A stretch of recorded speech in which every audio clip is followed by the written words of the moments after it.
Салам алейкум, урматтуу достор. Акыбал өтө кыйын болуп атат. Без паники, бирок Италияда, Испанияда күндө 700-800дөн миңден киши өлүп атат.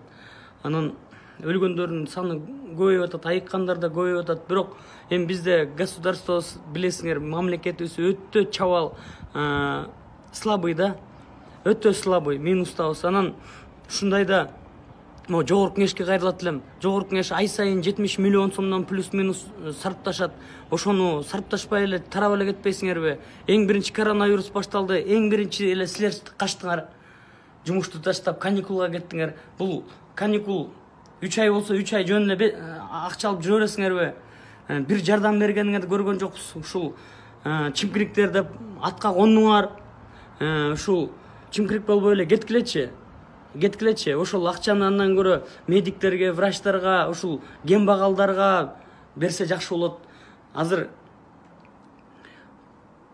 мындай Facebook'tu карап отурса дагы бир 400-500дөй фейк бар. Ошолордун баары бири-бирин жамандашып, бири-бирин чучугуна кыт куюп атышат. Ошону токтотуш керек. Facebook'ка киргиң да келбей калды ужачы. Кирсең эле негатив. Анан макул эл болбойлук, достор. Ары бери келжиреп эле басып жүрө бербейлик. Жөн эле жумушубуз барбы жокпу. Анан Facebook'та кимдер жетишпей атат, ошолор жазыш керек, ошолорго таратыш керек. Чогултуп атат азаматтар 15 миллиондон. Бирок анын баары түз барабы же, анын баары дагы алда желип кетеби? Дача судай болуп. Бизде бүт желет да, бизде урган да жок да. Ошол депутаттар, силерге кайрылам, өзүңөр эле уятыңар менен кеткилечи, тарап кеткилечи. Жөн эле мына азыр каникулда жатып алып акча албай. 70 миллион эмне деген акча бул? Кембагалдарга берсе, канча кембагалдын курсагы тоет?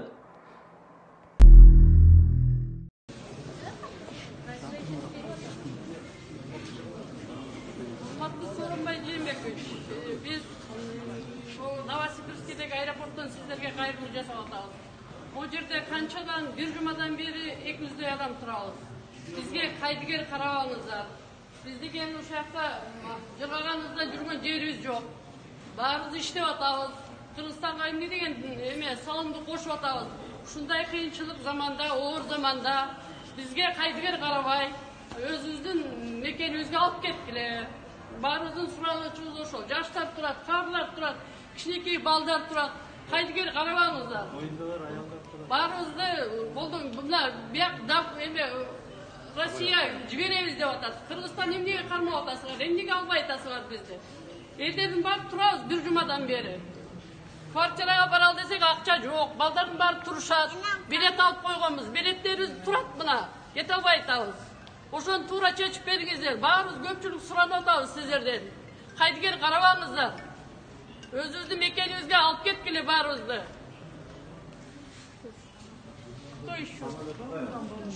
Мы вот сидим уже здесь сутки в аэропорту Новосибирска. Условий никаких. Обыкновенно наступает вечер. Что нам делать? Обещали, билеты продали.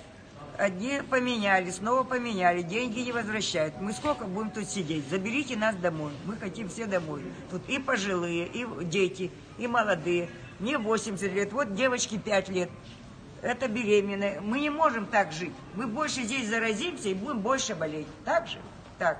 Поэтому заберите нас, и мы будем дома сидеть под карантином. Что за глупость? Позаботьтесь о своем народе. Мы тоже граждане Кыргызстана, и мы хотим домой. Верните нас домой. Мы приехали. Кайдыгер карабаңыздар, баарыбызды алып кеткиле, күтүп атабыз, чыдамсыздык менен жооп күтөбүз сиздерден. Мына кички балдар ыйлап атат. Жата турган жерлери жок, момундай турушат. Мына көрсөңүздөр. Бир жумадан бери турабыз. Боюндагылар келиндер жүрүшөт. Эмне кыларын билбей. Же тиги маскалары жок.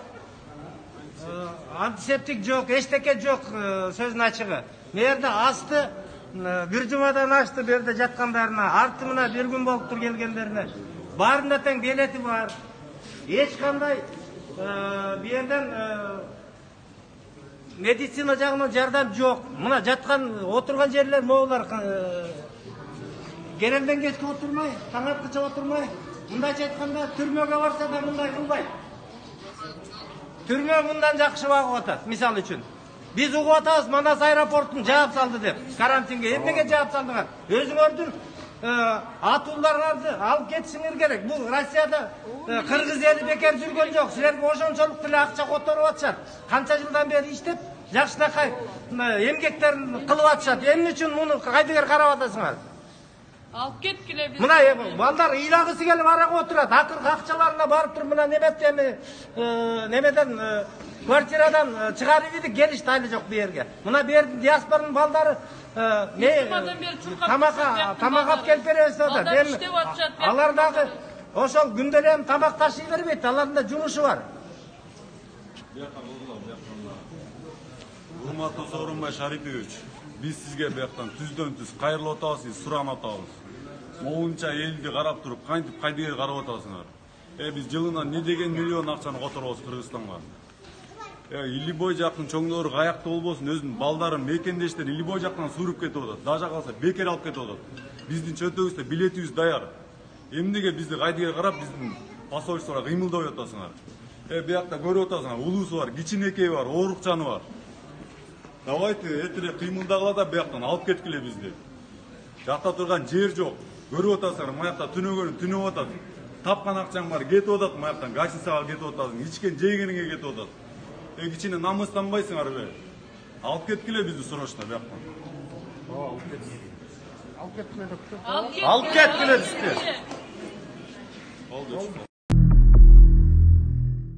Саламатсыздарбы? Менин атым Медулатова Сагина болот. Азыр отель Достук отелинде турам. 22 март күнү рейс Сургут Бишкек менен бул жака келгенбиз.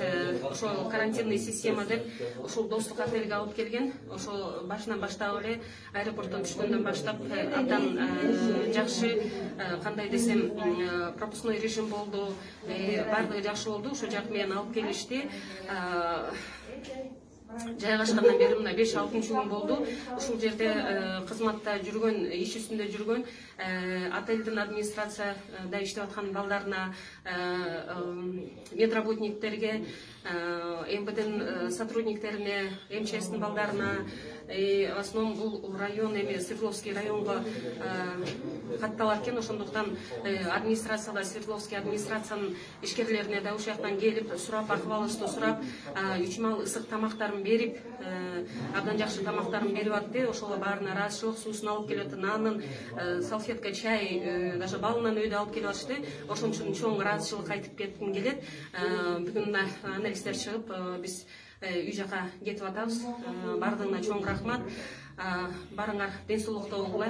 Эми ушул башыбызга түшкөн вирус жаман сөз экен. Ошол тезирээк өтүп кетсин деп баарына ыраазычылык. Рахмат сиздерге, ден соолукта болуңуздар.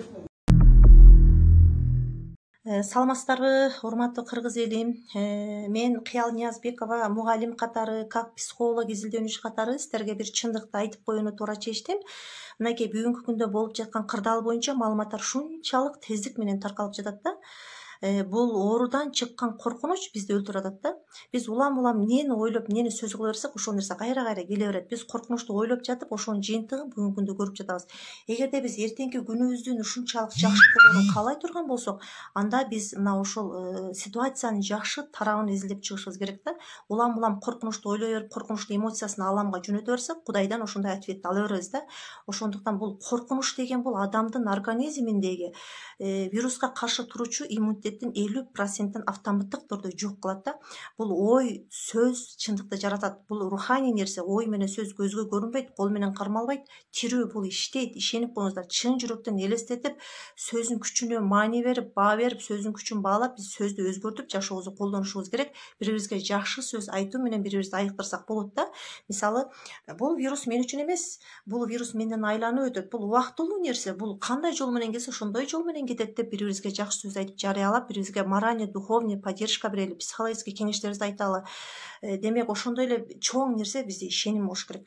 Биз ишенип, мисалы Кудай менен болгон мамилебизде калп эле тил учунан эле Кудай сактасын эмес, Кудайым мени сактайт, Кудайым кошунамды сактайт, Кудайым бүткүл мамлекетти Кыргызстанды сактайт деп биз чын жүрөктөн ишенип, жүрөгүбүздү ишенимге чакырып толтурсак, ишенимибизге жараша Кудайым бизге кам көрөт.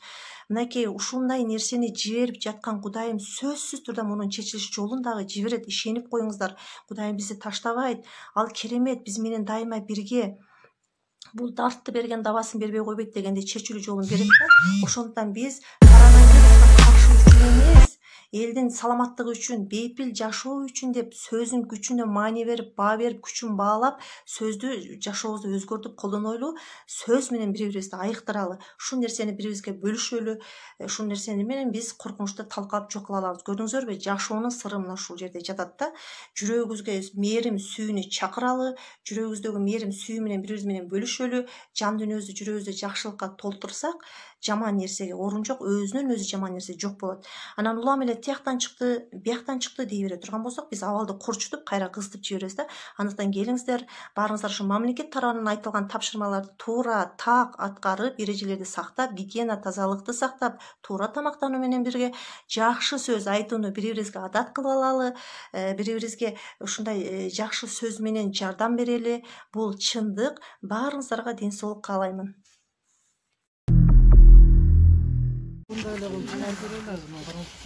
Кайра ошондой салып коелу да, мен карап тартып алсаңар болот мынакей. Эки жагына мону сен Кардиомонитор бу. Кислородный концентратор. Кислородный концентратор. Кайра ошонысын таккыла эмесин. А булар перчатки экен. Сейчас ошо менен санап өткөрөбүз. Марлин. Где файл наш? Бахила. Файл менде. У меня. Буларды абайлаңыздар, самгон оборудование. Так, бул эмне экен? Муну беререк жакка эле койсоң, кайра эле алып кетишиңиз.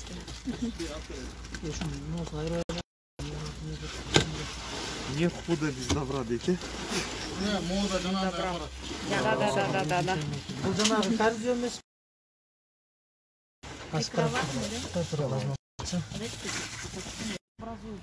Кудай сакласын.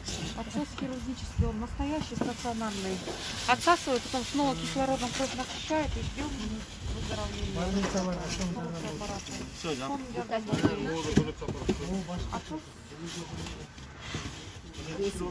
Много болит, да.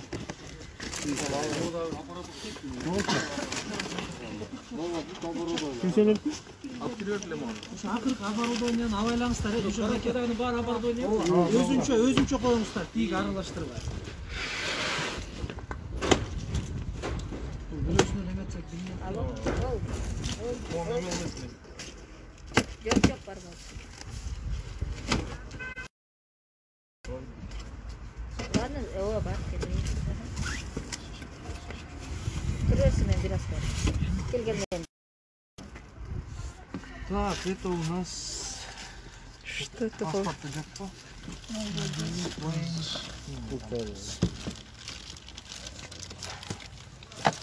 Серьезно, Замат деген эмес бе? Көрдүңөр да, тартып чыгарайлы.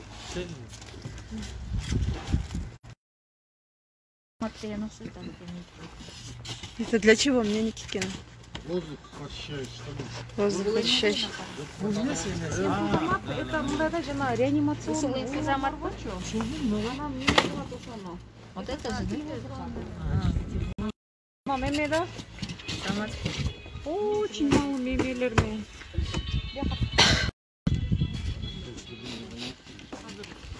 Бүдел ошол. Бар.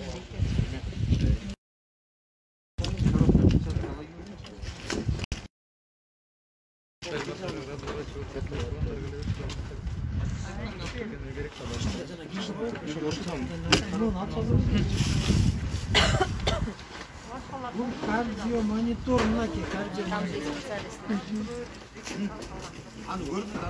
Можно смотреть. кардиомонитор. Вот надо посмотреть.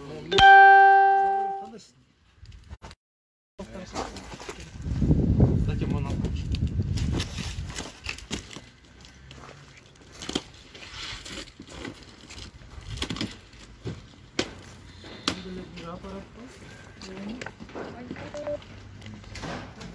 тоже кардиомонитор? Бул дагы да? В каком-то другой, да? Нет, такой же. Башка, бул башка. Не, был башка. А, вот эти.